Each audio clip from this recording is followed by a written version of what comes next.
Bien, mis hermanos, no cierren su Biblia. Ténganla abierta en este pasaje. Vamos a hacer un recorrido por todo el capítulo 8. Pero quiero comenzar con una historia. Mire, se cuenta que hace algunos años un famoso violinista relató que una de las experiencias más curiosas de su vida ocurrió en un concierto al aire libre. Sucede que de pronto el viento empezó a soplar con fuerza, el cielo se oscureció y la lluvia amenazaba con arruinar el concierto. De hecho, mucha gente pensó que la música pues simplemente se iba a detener allí, que el mal tiempo había ganado. Pero aquel violinista, en lugar de huir, tomó su violín y comenzó a tocar bajo la tormenta. La gente que estaba a punto de levantarse para marcharse se quedó inmóvil, asombrada. Las gotas comenzaron a caer sobre las cuerdas, pero él seguía tocando con más pasión. Al terminar, hubo un silencio profundo y luego un aplauso ensordecedor. Muchos confesaron después que ese concierto en medio del aguacero fue el más conmovedor que habían presenciado. Lo que parecía un mal momento, la tormenta interrumpiéndolo todo, fue usado para que la música tuviera un poder aún mayor, quedando aquel concierto grabado en la memoria de todos los que lo habían presenciado. Mire, así fue también con la iglesia primitiva. Lo que parecía una tormenta de persecución después de la muerte de Esteban, en realidad se convirtió en el viento que esparció la semilla del evangelio por toda la región de Samaria y más allá, hasta lo último de la tierra, como dice la palabra. Lo que el enemigo pensó que sería la destrucción de la obra de Dios, realmente fue la chispa que encendió un fuego imparable de vida y de gozo. Mire, vamos a ese verso 1 y siguientes del capítulo 8 y vamos a ver qué es esto lo que se nos está contando aquí. Dice, y Saulo consentía en su muerte, está hablando todavía de Esteban. En aquel día hubo una gran persecución contra la iglesia que estaba en Jerusalén. Y todos fueron esparcidos por las tierras de Judea y de Samaria, salvo los apóstoles.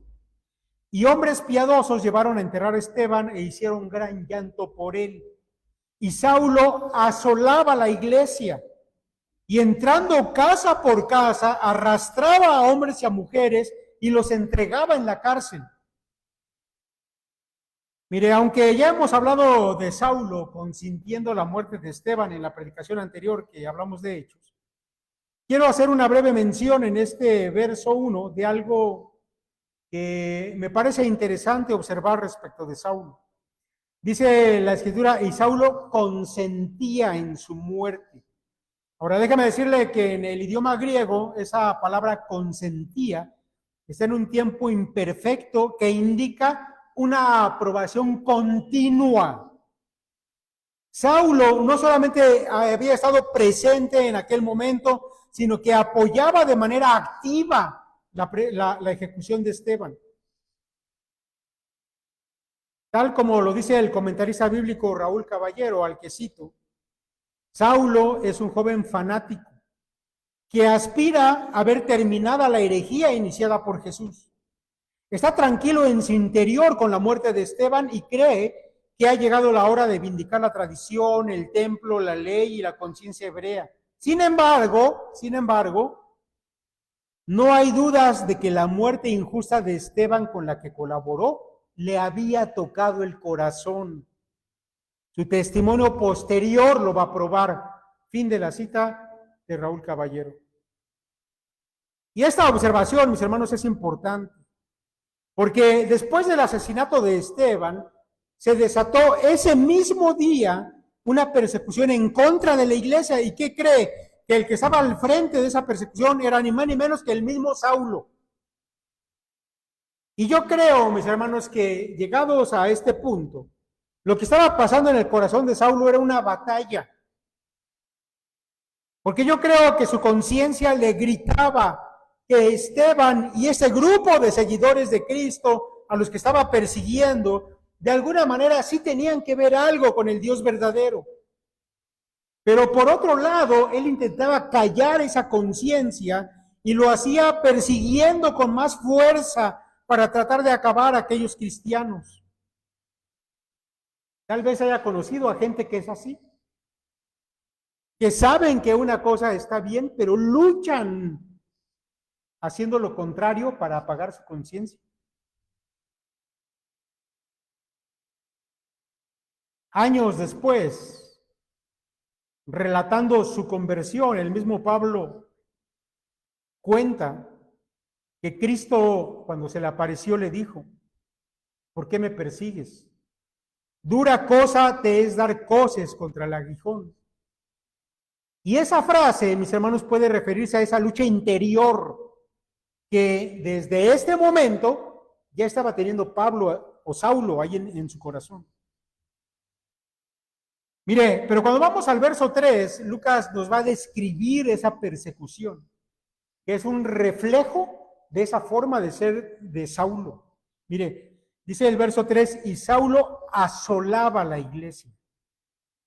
Y entrando casa por casa, arrastraba a hombres y a mujeres y los entregaba en la cárcel.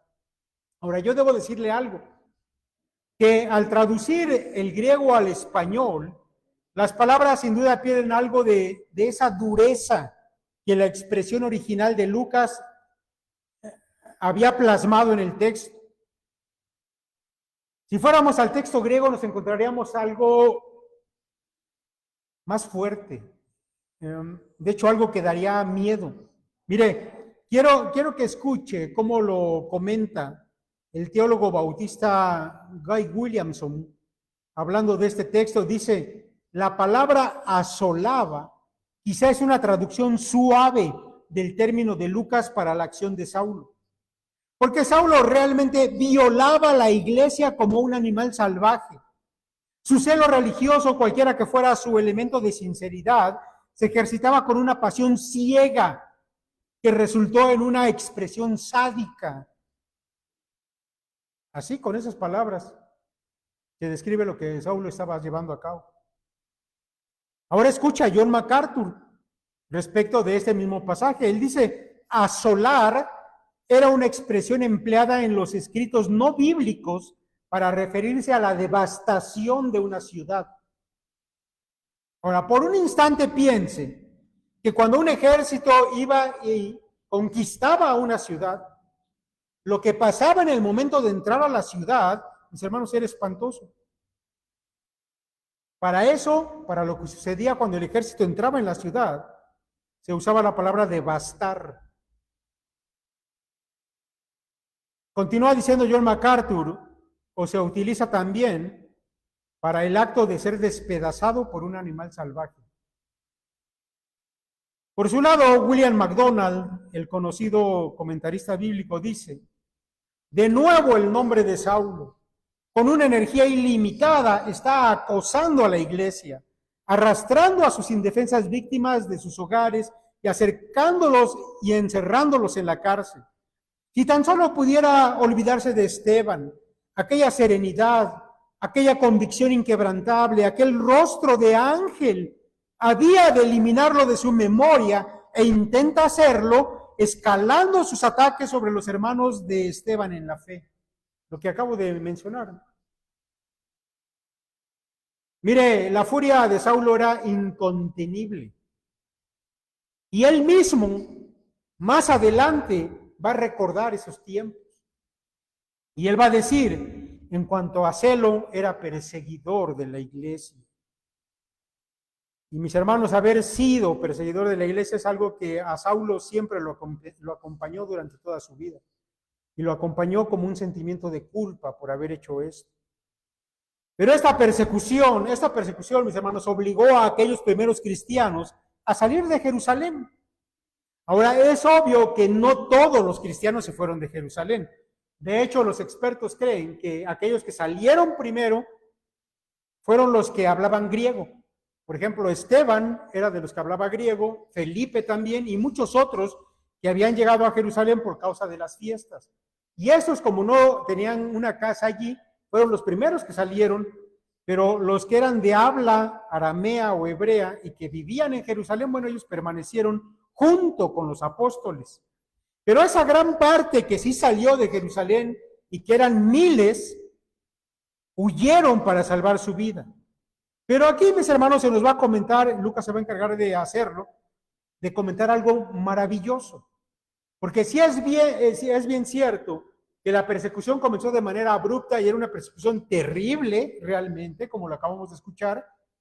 Lucas dice, y todos fueron esparcidos por las tierras de Judea y de Samaria, salvo los apóstoles. Ahora, ¿qué nos dice eso?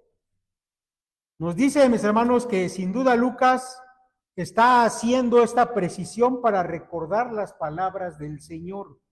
Porque el Señor había dicho, pero recibiréis poder cuando haya venido sobre vosotros el Espíritu Santo, y me seréis testigos, ¿en dónde? En Jerusalén, en toda Judea, en Samaria y hasta lo último de la tierra. ¿Y a dónde fueron esparcidos? A Judea y a Samaria. ¿Qué nos está diciendo Lucas? Que aún en estos momentos de angustia para la iglesia, no estaban fuera del plan de Dios. Por el contrario, el Señor estaba usando la persecución para cumplir sus planes, para la extensión del reino de Dios por toda la tierra. Yo sé, mis hermanos, que cuando llega la aflicción a nuestra vida, el dolor, la preocupación, nuestros ojos terrenales ven las cosas de cierta manera. Pero si tan solo pudiéramos ver con los ojos de Dios, nos daremos cuenta que nada ha salido de su lugar, que todo se está cumpliendo de acuerdo al plan de Dios.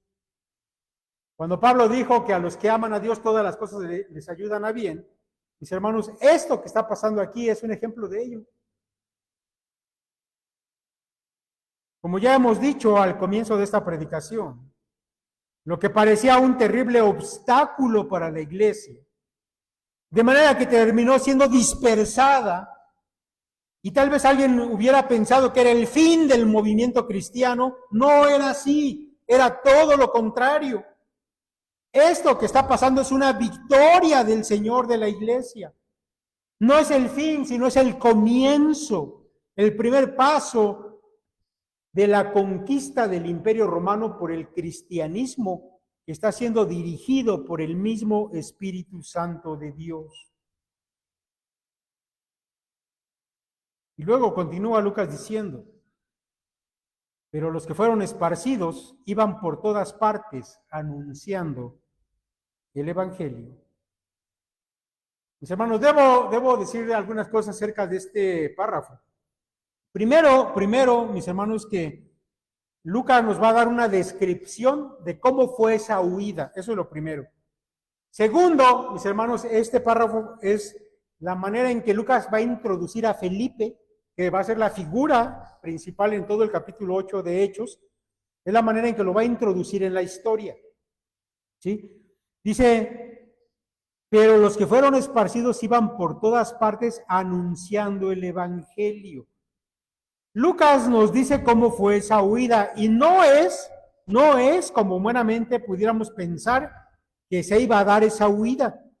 Imagínense a los hermanos saliendo perseguidos, a punto de terminar su vida o terminar presos, y salen tristes, salen decepcionados, pero no fue así. Lucas nos dice que iban por todas partes anunciando el Evangelio. Y solamente esa frase, anunciando el Evangelio, mis hermanos, nos va a dar pie para entender algunas cosas interesantes. Por ejemplo, que esta palabra anunciando, en el texto griego es evangelizo. Y esta palabra está en un tiempo participio presente medio que indica una acción continua. Es decir, los hermanos salieron e iban predicando, pero no ocasionalmente. No es que si se les daba la oportunidad predicaban, no. Ellos predicaban como parte de su forma de vida. Y yo creo, mis hermanos, que esta es una diferencia entre esa iglesia y la iglesia actual. Nosotros nos atrevemos a hablar del evangelio a alguien si se da la oportunidad. Y si esa oportunidad a nosotros nos parece que es buena, casi esperamos a que el vecino venga a tocarnos y a decirme, oiga, hábleme del evangelio. Y entonces decimos, bueno, ahora sí le hablo. No, la iglesia primitiva no era así. Por donde iban y iban huyendo, ellos iban predicando como su estilo de vida. Ahora, una segunda cosa que quiero decirle de esta palabra, evangelizo, es que el sentido básico de la palabra parece ser sencillamente transmitir un mensaje. Proclamar el evangelio, en un sentido normal, simplemente es transmitir un mensaje. Pero déjeme decirle algo. La raíz misma de esta palabra contiene el elemento de gozo. De modo, mis hermanos, que un uso común de la palabra evangelizar es anunciar una victoria. Y el mensajero se ve a sí mismo como portador de buenas noticias. Y esa es otra diferencia que hay entre esa iglesia y la iglesia actual. Cuando a nosotros se nos dice hay que evangelizar, es más, ¿a quién vas a evangelizar? Ya vamos a empezar con ese problema, ¿no? Ya me van a echar una carga de hacer algo que a mí no me gusta. Mis hermanos, para los primeros cristianos era un gozo. Ellos se veían como los mensajeros del reino de buenas noticias. De buenas noticias de libertad para los que estaban cautivos del pecado, del diablo. No sé si usted se ha visto así alguna vez. Finalmente, mis hermanos, alguien dijo que del martirio surgió la misión. Y eso realmente fue así. Porque miles de misioneros llenos del Espíritu Santo de Dios fueron por todos lados mientras iban huyendo, predicando la buena nueva. Ahora, esto, mis hermanos, que acabo de decir, es el marco dentro del cual va a aparecer Felipe. Es como si Lucas dijera, fue un tiempo de gran predicación de la palabra, así como con Esteban. Y ahora les voy a dar una muestra de ese tipo de predicadores de la palabra que nos presenta Felipe. Este varón, Felipe, era uno de los 7 que habían sido elegidos para servir a las mesas, al igual que Esteban. Y en ese pasaje de Hechos, capítulo 6, verso 5, donde se nos habla de la elección de los servidores de las mesas, a Felipe se le menciona a continuación de Esteban. Primero Esteban, varón lleno del Espíritu Santo, y luego Felipe. Y resulta que en el desarrollo de la historia también van a aparecer así. Primero Esteban, predicador poderoso y también primer mártir de los cristianos. Con Esteban se inicia la persecución en Jerusalén, pero luego viene Felipe, un evangelista usado por el Espíritu Santo para impactar a Samaria, en primer lugar, tal como nos lo va a enseñar Lucas. Versículo 5, entonces Felipe, descendiendo a la ciudad de Samaria, les predicaba a Cristo. Y aquí comienza, mis hermanos, la historia de Felipe. Ahora, Felipe va a llegar a una ciudad que para nosotros no es extraña. Sin duda que hemos escuchado muchas veces la ciudad de Samaria. Por lo cual deberíamos entender, mis hermanos, que Samaria tiene un contexto histórico. Allí donde llegó Felipe a predicar, históricamente era un lugar que tenía tensiones étnicas y religiosas con los judíos. Tal vez usted se acuerde que cuando el Señor se encontró con aquella mujer samaritana y le dijo, dame de beber, porque estaban en un pozo, la mujer le dijo, ¿por qué me pides de beber? Si yo soy samaritana y tú eres un judío, y judíos y samaritanos no nos hablamos. Realmente era así. Los judíos aborrecían a los samaritanos y los samaritanos aborrecían a los judíos. Pero, mis hermanos, de la manera que sucedió con el Señor Jesús y esa mujer samaritana, también lo mismo va a suceder aquí. El evangelio rompe barreras. El Evangelio es capaz de traspasar barreras culturales, barreras religiosas, barreras ideológicas, etcétera. Y mis hermanos, eso deberíamos también nosotros tomarlo en cuenta. Porque yo creo que eso que he dicho es verdad. A veces estamos esperando la oportunidad ideal para predicar el Evangelio. No hay oportunidad ideal. A lo mejor te encontraste un hombre tirado en la calle y tú dices que no lo va a predicar. Yo me paso como si no lo hubiera visto. A lo mejor hay cierto tipo de gente a la que tú no te atreverías a hablarle del Evangelio, porque te da miedo, porque tiene cierta repulsión con cierto tipo de gente, por la manera que piensa, por las ideologías que sigue. Pero tú debes saber que el Evangelio rompe esas barreras. Y al hacer eso, Felipe, mis hermanos, salir a predicar a Cristo, él va a ser respaldado por el poder del Espíritu Santo. De manera que mientras sus palabras, por un lado, cautivaban a la gente, y yo me imagino a esos grupos de samaritanos que venían y escuchaban a Felipe y estaban atentos a cada palabra, pero no solamente eso, sino que el poder de Dios acompañaba esa predicación para no dejar dudas que el mensaje no era de Felipe, era de Dios. Y dice la Escritura en el verso 6, y la gente unánime escuchaba atentamente las cosas que decía Felipe, oyendo y viendo las señales que hacía. Porque de muchos que tenían espíritus inmundos, salían estos dando grandes voces, y muchos paralíticos y cojos eran sanados, así que había gran gozo en aquella ciudad.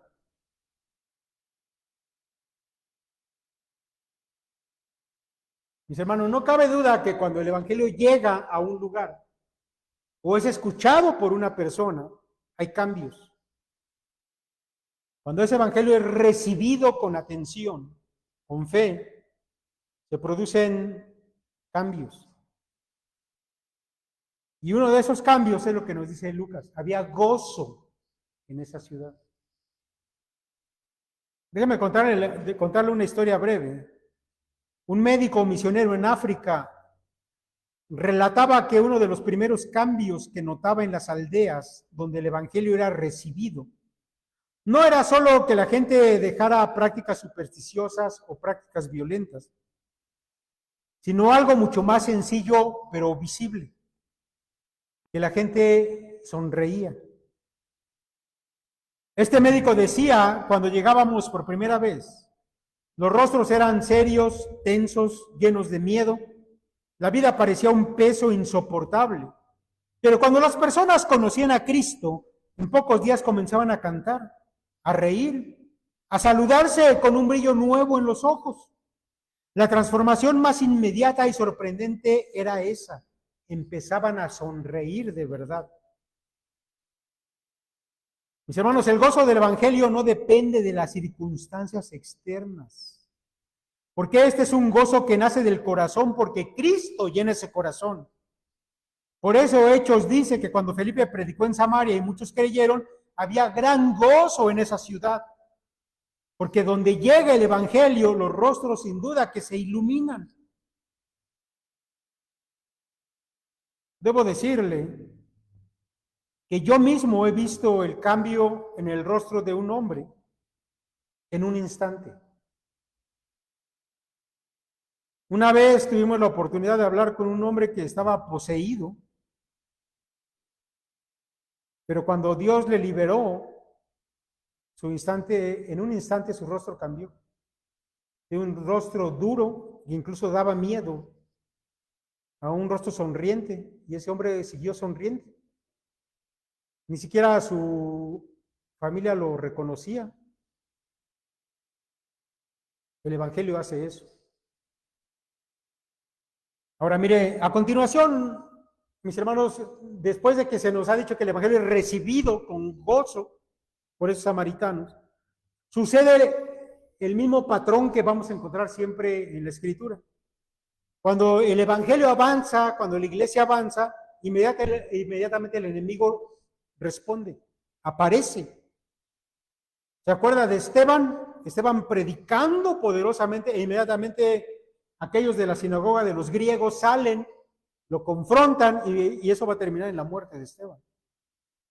Ahora, mis hermanos, está Felipe predicando e inmediatamente va a haber la respuesta del enemigo. Dice versículo 9, pero había un hombre llamado Simón, que antes ejercía la magia en aquella ciudad y había engañado a la gente de Samaria, haciéndose pasar por algún grande.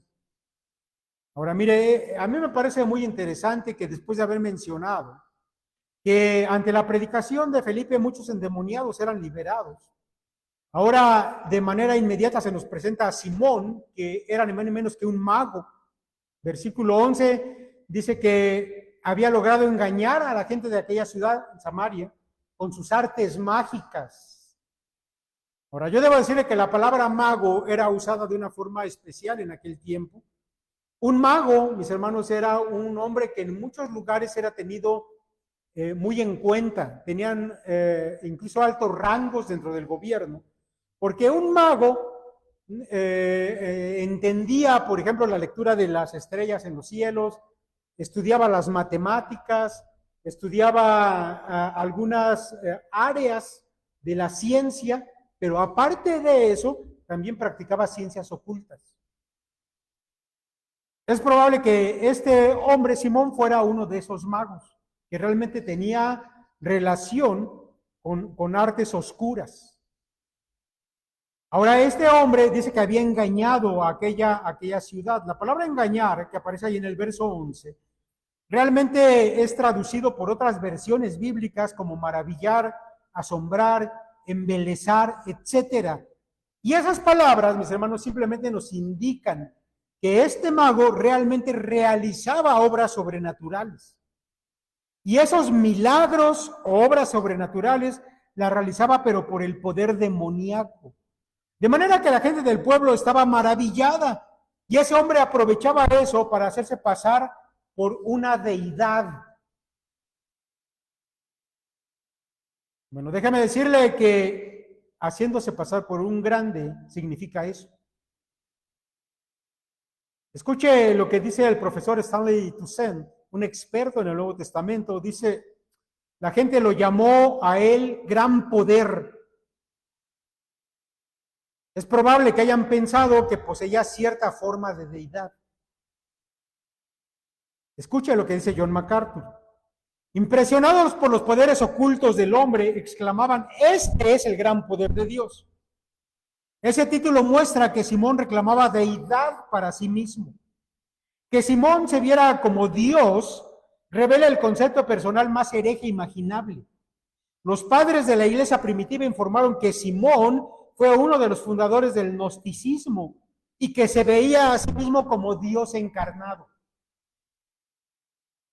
Ahora, eso, mis hermanos, los expertos lo dicen, porque estamos hablando de los samaritanos. Y ustedes saben que los samaritanos también esperaban al Mesías. Cuando la samaritana habló con el Señor en el pozo, le dijo, sabemos que va a venir el Mesías y cuando Él venga nos va a mostrar todas las cosas.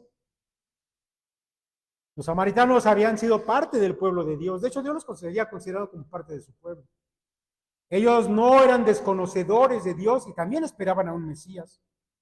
Así que cuando llega este hombre haciendo milagros, aunque los hacía por medio de poderes diabólicos, engañó a los samaritanos. Ahora, lo sorprendente, mis hermanos, de la narración de Lucas, es que dice que cuando Felipe llegó y predicó a Cristo en aquel lugar, el mismo Simón, el mago, creyó el evangelio. Verso 12, pero cuando creyeron a Felipe, que anunciaba el evangelio del reino de Dios, y el nombre de Jesucristo, se bautizaban hombres y mujeres. También creyó Simón mismo, y habiéndose bautizado, estaba siempre con Felipe, y viendo las señales y grandes milagros que se hacían, estaba atónito. Así que el que dejaba atónitos a los demás, ahora él a su vez estaba atónito por el poder del evangelio y el poder con que Dios respaldaba a Felipe en obras milagrosas. Y aquí, mis hermanos, llegamos a una de las grandes preguntas que a veces hay entre los creyentes. ¿Cómo es posible que alguien que ha creído luego resulte que siempre no creyó y se perdió?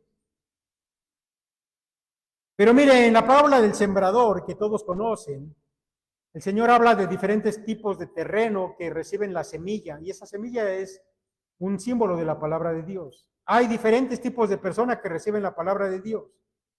Pero así como aquellos terrenos donde cayó la semilla y sin embargo resultó infructuosa, también la palabra de Dios cae en algunos corazones, pero a largo o a mediano plazo resultan infructuosos también. Allá en el Evangelio de Juan encontramos una declaración que es para nosotros clave para poder entender lo que pasó con Simón el Mago. Hablando de Jesús y su ministerio que había comenzado, dice Juan, estando en Jerusalén en la fiesta de la Pascua, muchos creyeron en su nombre viendo las señales que hacía, pero Jesús mismo no se fiaba de ellos porque conocía a todos. Y eso, mis hermanos, es una muestra de que se puede creer falsamente. Porque cuando la gente ve señales, ve milagros, a veces en lo que cree es en los milagros, pero dejan de ver a aquel que está detrás de los milagros, es decir, a Cristo. Y entonces terminan profesando una fe falsa, hueca. Mis hermanos, esto es una muestra de lo que vamos a encontrar aquí en Hechos. Ahora tenemos aquí a Simón, que se había vuelto seguidor de Felipe y no lo dejaba para donde quiera que Felipe fuera, ahí iba Simón con él. Lucas dice que en ese momento, en ese tiempo, también sucedió otra cosa. Que cuando los apóstoles que estaban en Jerusalén oyeron que Samaria había recibido la palabra de Dios, enviaron allá a Pedro y a Juan. Ahora quiero que ponga atención en cómo Lucas se expresa. Cuando los apóstoles escucharon que Samaria había recibido la palabra, enviaron a Pedro y a Juan. ¿Por qué subrayo eso, mis hermanos? Porque, bueno, si alguna vez tiene la oportunidad de predicar con algún católico que le diga que Pedro era el Papa desde que Cristo le entregó las llaves y que él era el que se encargaba de andar viendo cómo se hacían las cosas, bueno, no es así. Aquí a Pedro y a Juan los mandaron de mensajeros a Samaria. Los cuales, habiendo venido, oraron por ellos, por los samaritanos, para que recibiesen el Espíritu Santo. Porque aún no había descendido sobre ninguno de ellos, sino que solamente habían sido bautizados en el nombre de Jesús. Entonces les imponían las manos y recibían al Espíritu Santo. Ahora, este suceso, mis hermanos, es importante, porque los creyentes de Samaria no habían recibido al Espíritu Santo, aunque habían recibido el Evangelio. Y no fue sino hasta que Pedro y Juan vinieron y les pusieron las manos que ellos recibieron al Espíritu. Y la pregunta es, ¿por qué en Jerusalén, cuando se predicó el Evangelio, inmediatamente que la gente aceptó el Espíritu se derramó en ellos y aquí no? ¿Por qué sucedía eso? Bueno, déjeme explicarle por qué. Mis hermanos, esto fue así. Dios decidió que fuera así para evitar divisiones en la iglesia. Era necesario que hubiera un reconocimiento del ministerio apostólico y sobre todo, mis hermanos, tomando en cuenta la historia de los samaritanos y los judíos. Como ya hemos dicho, samaritanos y judíos no se querían, se odiaban. Al grado, mis hermanos, que los samaritanos en algún momento construyeron su propio templo, mientras que los judíos tenían su templo en Jerusalén. Pero eso lo hicieron los samaritanos porque los judíos no permitían que los samaritanos entraran al templo, lo rechazaban, los tenían por cosa peor que paganos. Entonces los samaritanos dijeron, bueno, no nos quieren, construyamos nuestro propio templo. Y construyeron su templo. ¿Y qué creen que hicieron los judíos? Fueron a escondidas y les prendieron fuego al templo de los samaritanos, porque solamente podía haber un solo templo. Entonces, tomando en cuenta, mis hermanos, esa tendencia a vivir separados, no se podía permitir que, llegado el Evangelio y ellos siendo parte de la iglesia, tomaran su propio camino. Era necesario que reconocieran la autoridad de los apóstoles. Por eso es que fue necesario que Juan y Pedro, como parte de los apóstoles de Cristo, impusieran sus manos y ellos fueran parte de ese cuerpo. Ahora sucedía, mis hermanos, que cuando la gente recibía el Espíritu Santo, seguramente había alguna señal visible. Probablemente hablarían en lenguas, aunque Lucas no nos lo dice aquí. Pero Simón el mago, que siempre andaba siguiendo a Felipe, andaba atento de eso. Y cuando veía esas señales, él estaba atónito, estaba maravillado. Dice el verso 18 y 19, cuando vio Simón que por la imposición de la mano de los apóstoles se daba el Espíritu Santo, les ofreció dinero, diciendo, dadme también a mí este poder, para que cualquiera a quien yo impusiera las manos reciba el Espíritu Santo. Ahora, mis hermanos, pensar que la obra del Espíritu se podía comprar es lo que va a dar origen a una palabra que hasta el día de hoy se usa en nuestro idioma español. La palabra simonía, que viene del nombre de este mago Simón. ¿Ha escuchado esa palabra?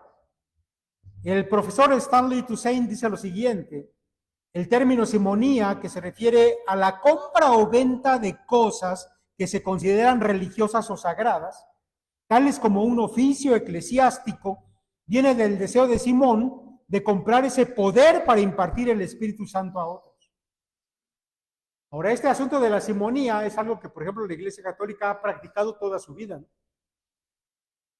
No sé si usted sabía que hubo por ahí un papa de la Iglesia Católica que un buen día se le ocurrió que podía ganarse un buen dinero si vendía el papado.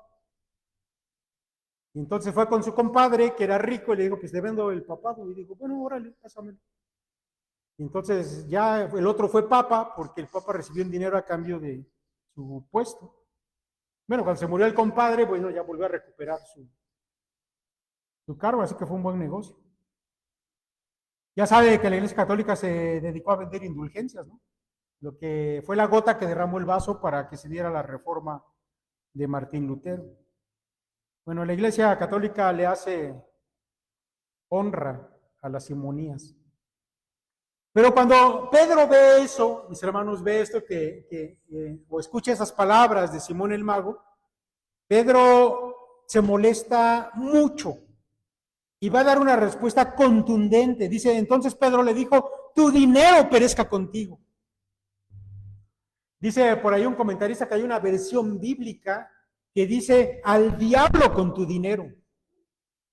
Creo, mis hermanos, que a veces en la traducción al español y los traductores de nuestra Biblia, Reina Valera, son sensibles y tratan de traducir a veces un poco más suave las palabras. Pero las palabras de Pedro no fueron amables, fueron rudas. ¿Por qué has pensado que el don de Dios se obtiene con dinero? No tienes tu parte ni suerte en este asunto, porque tu corazón no es recto delante de Dios. Arrepiéntete, pues, de esta tu maldad y ruega a Dios, si quizá te sea perdonado el pensamiento de tu corazón, porque en hiel de amargura y en prisión de maldad veo que estás. Ahora, debemos entender, mis hermanos, que el enojo de Pedro tenía su raíz en el hecho de que Simón no entendía la gracia de Dios y quería hacer negocio con eso. La gracia de Dios, mis hermanos, tiene que ver con el hecho de que la salvación no tiene un precio, es gratuita. Por eso Pedro lo llama don de Dios. Es el regalo de Dios. Y Simón quería hacer un negocio con eso. Ahora, a continuación vemos que, a diferencia de Felipe, Pedro de inmediato percibió que Simón no era un cristiano de verdad. Y Felipe, ocupado en la predicación, bueno, ahí andaba trayendo a Simón para todos lados. Pero Pedro, solamente con escuchar las palabras de este hombre, se da cuenta de que él no es un cristiano verdadero. Mire, déjeme contarle un ejemplo de esto. Se dice que en la capacitación bancaria, cuando entrenan a un cajero para reconocer billetes falsos, no le dan una colección de billetes falsos para que aprenda a reconocerlos. No es así. Lo que hacen es poner en sus manos una y otra vez billetes auténticos, hasta que conoce también la textura, el color, hasta los olores del material del billete, los grabados, los pequeños detalles, que en cuanto pasa por sus dedos, la persona es capaz de reconocer un billete falso y diferenciarlo de uno verdadero. El secreto no está en estudiar todas las imitaciones, sino en conocer la verdad tan profundamente que el engaño no pueda pasar desapercibido. De hecho, la Biblia dice que deberíamos tener desarrollados los sentidos espirituales. Para nosotros no debería ser difícil distinguir entre lo falso y lo verdadero, hablando espiritualmente. Mis hermanos, de la misma manera, cuando el evangelio llegó allí a Samaria, confrontó el engaño de Simón, porque éste había fascinado a la gente con magia y apariencia de poder. Pero la verdad del evangelio es tan clara y tan fuerte que va a dejar descubierto lo falso, lo va a exponer y lo va a destruir. La pregunta es aquí, ¿tú sabes reconocer el fruto del evangelio verdadero del fruto falso? Mira, a continuación Pedro exhorta a este hombre a arrepentirse, porque aún es prisionero del pecado. Y ante estas palabras de molestia, de exhortación de Pedro, a mí me da la impresión de que Simón se asustó. Dice el verso 24, respondiendo entonces Simón dijo, rogad vosotros por mí al Señor, para que nada de esto que habéis dicho venga sobre mí. Mis hermanos, los comentaristas no dicen nada al respecto de si estas palabras de Simón serían de verdad que estaba sintiendo una carga por su pecado o realmente solamente estaba asustado. A mí me parece que solamente estaba asustado. Porque pensaba que Pedro, que lo había reprendido, podía hacer que algo malo le pasara. Pero miren, con esta parte va a terminar esta segunda porción de este capítulo 8. Termina diciendo verso 25, y ellos, habiendo testificado y hablado la palabra de Dios, se volvieron a Jerusalén, y en muchas poblaciones de los samaritanos anunciaron el evangelio. Mis hermanos, el viaje a Samaria de Pedro y Juan resultó de ser de gran bendición. Y a mí me da la impresión de que tanto Pedro como Juan habían quedado maravillados con los samaritanos, que tan de buena gana habían escuchado el evangelio, y ahora que regresan van pasando por las aldeas de samaritanos y siguen predicándoles, y los samaritanos siguen recibiendo la palabra del Señor. Y aquí, mis hermanos, hasta aquí, vemos que el evangelio no solamente trae gozo, como lo trajo a todas las aldeas samaritanas. Ahora también en este segundo pasaje hemos visto que el evangelio de Cristo trae discernimiento. Quien conoce a Cristo no se deja seducir por apariencias, porque el Espíritu Santo lo hace capaz de distinguir la verdad y el error. Y el evangelio es predicado y trae gozo, y el evangelio es predicado y trae discernimiento. Y vamos a pasar a la última parte, mis hermanos, la última parte de este capítulo 8, y vamos a ver a partir, mis hermanos, del verso 26. Pero antes de ir al texto, quiero decirles que hay hombres y mujeres que antes de tener un encuentro con Dios, ya han estado buscándole. Incluso hay quienes han tratado de ser obedientes a lo que alcanzan a percibir de Dios. ¿No has encontrado con gente así? Yo sí he conocido a lo largo de los años gente que dice, es que yo desde que era niño siempre tuve la inclinación de buscar a Dios. Y en algún momento, pues fui a un lugar, fui a una iglesia. O hay quien dice, es que yo sí me daba cuenta que buscaba a Dios y que Dios me preservaba de cosas. Que habiendo estado en la posibilidad de deslizarme a cosas muy malas, sin embargo, por alguna razón no lo hice. Y ahora sé que Dios me estaba cuidando. ¿Ha encontrado gente así?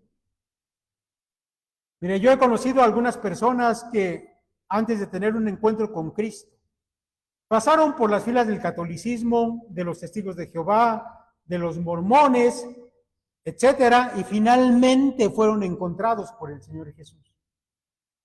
Porque la verdad, mis hermanos, es cuando alguien busca al Señor, es porque el Señor ya nos ha buscado primero y ya nos ha encontrado. Ahora, Lucas va a continuar su narración y nos va a hablar de una persona así.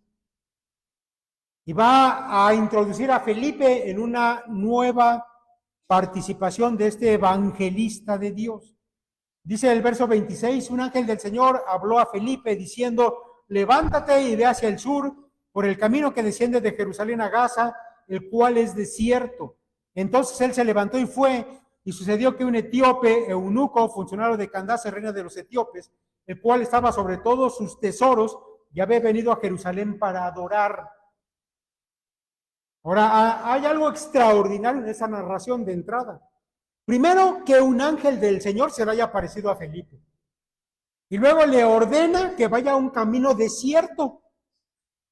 Pero lo más sorprendente, mis hermanos, yo creo que para Felipe fue que cuando estuvo en ese camino desierto, lo que vio fue a un solo hombre, nada más uno. Él había ido a predicar a montones de aldeas de samaritanos, a mucha gente que le escuchaba absorta, y en esta ocasión un ángel viene y lo lleva para predicarle a un solo hombre. Eso me recuerda al Señor Jesús con los samaritanos, ¿se acuerdan? Dice el apóstol Juan que para el Señor era necesario pasar por Samaria. Y cuando pasa con Samaria se encuentra con una sola persona, la samaritana. Y ahora vemos a Felipe en el mismo caso. Pero déjeme decirle que este hombre era especial para Dios. Por eso Dios se tomó la molestia de enviar un ángel y de enviar un evangelista lleno del Espíritu Santo para tener un encuentro. Era un hombre especial, era un etíope. Déjeme decirle un par de cosas de este etíope. Trabajaba para la reina de los etíopes, tal como lo dice Lucas. Candace, déjeme decirle que Candace no era el nombre de la reina, era su título. En el lugar de reina se le decía Candace. La región en ese tiempo que se conocía como Etiopía no es la Etiopía de hoy. Antes era una región que da al sur de Egipto, a un costado de una parte del río Nilo. Y en el Antiguo Testamento se conocía esa región como Cus. Ahora, si usted va a un mapa bíblico y busca Cus, ahí en el mapa, y ve a qué distancia está de Jerusalén, usted se va a dar cuenta que hay una gran distancia que había sido recorrida por este hombre, por el etíope, para venir hasta Jerusalén, al templo, para adorar a Dios. Piense por un instante lo que un hombre que busca a Dios de corazón estaría dispuesto a hacer para encontrarse con ese Dios.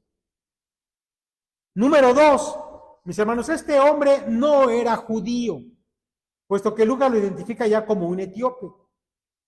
Cuando más podemos pensar que era un prosélito del judaísmo, es decir, que se había hecho seguidor de la religión judía. Ahora, siendo este hombre un gentil, y quiero que por un instante se ponga usted en sus sandalias, resulta que él llega al templo y no puede entrar dentro del templo, porque en el templo solamente se admiten judíos, y hay una parte para los varones judíos, una parte para las mujeres, y hasta el final, ya en la puerta, había un lugarcito pequeño para los gentiles. Así que él hizo un viaje de semanas y cuando llega se queda probablemente hasta allá, pero déjame decirle otra cosa, que al ser un eunuco, la ley judía decía que un hombre que estuviera mutilado de sus partes no podía ni siquiera entrar al atrio de los gentiles. Así que él se quedó fuera sin siquiera poderse asomar. Él vino a buscar al Dios de los judíos, porque este hombre, a diferencia de muchos hombres, reconocía que tenía necesidad de lo espiritual.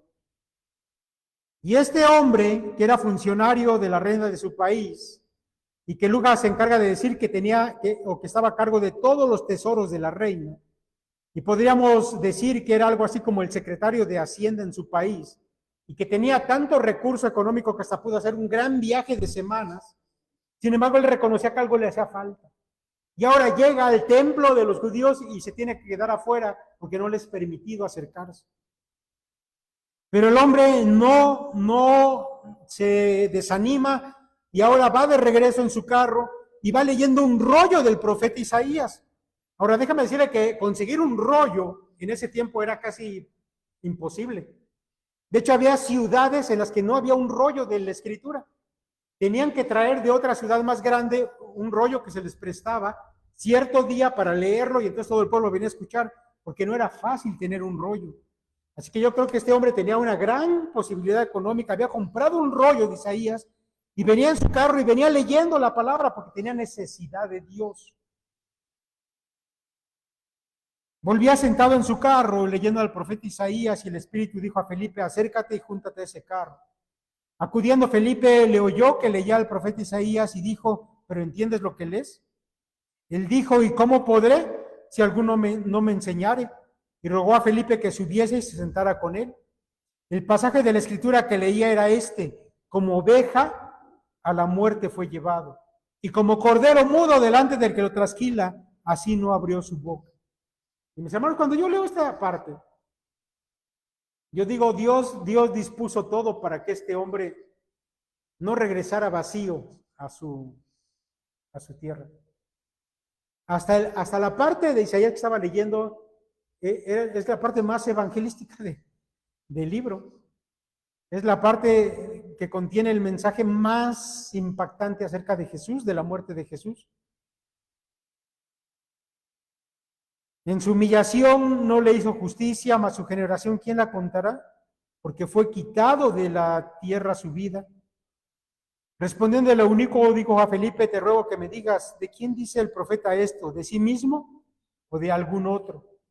Y yo creo que, mis hermanos, para Felipe no fue en absoluto difícil evangelizar a este hombre, porque ya estaba evangelizándose él solo.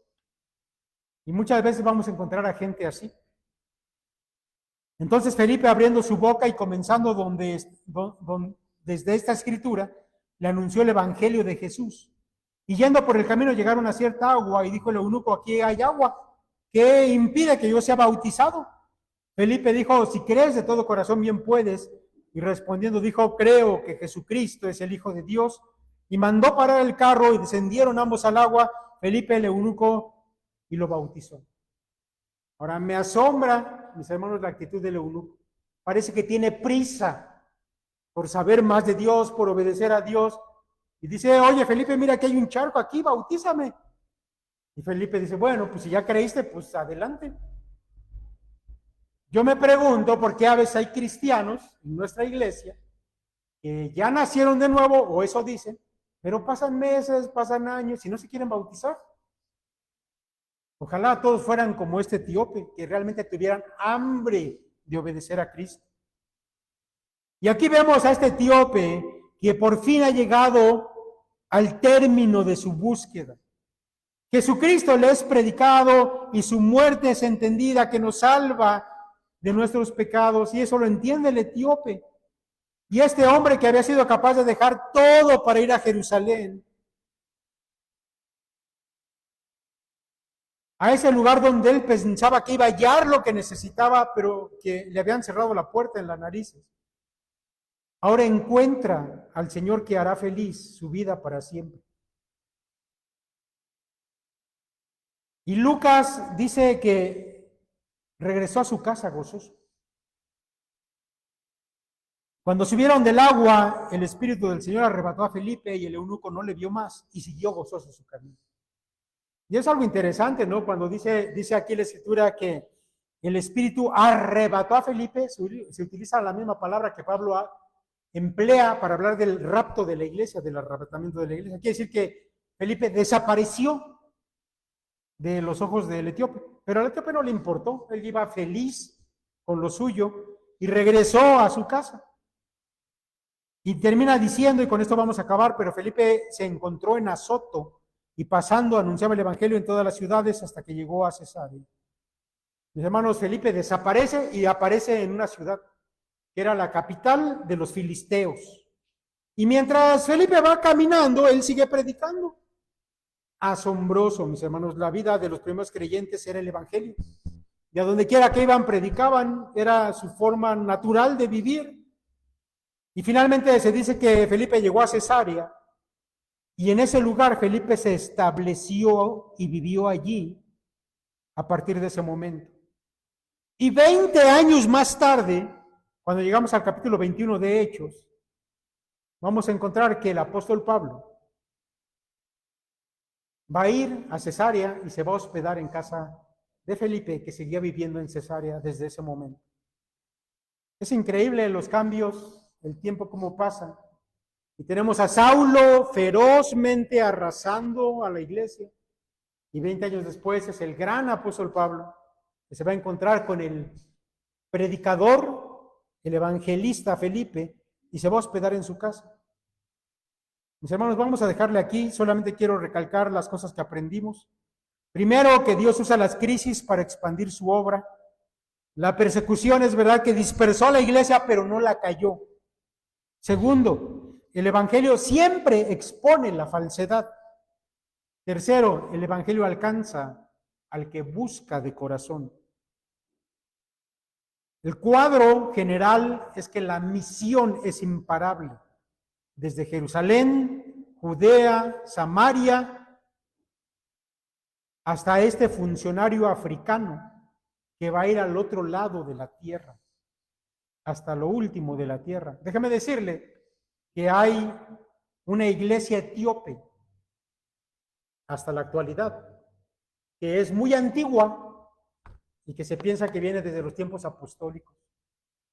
Bueno, yo no tengo la menor duda de que este etíope fue con el evangelio y lo predicó en su lugar. Jerusalén, Judea, Samaria, hasta lo último de la tierra. Pero esa parte de la última de la tierra, mis hermanos, todavía falta la figura que va a representar eso. Jerusalén, Esteban, Judea y Samaria, Felipe.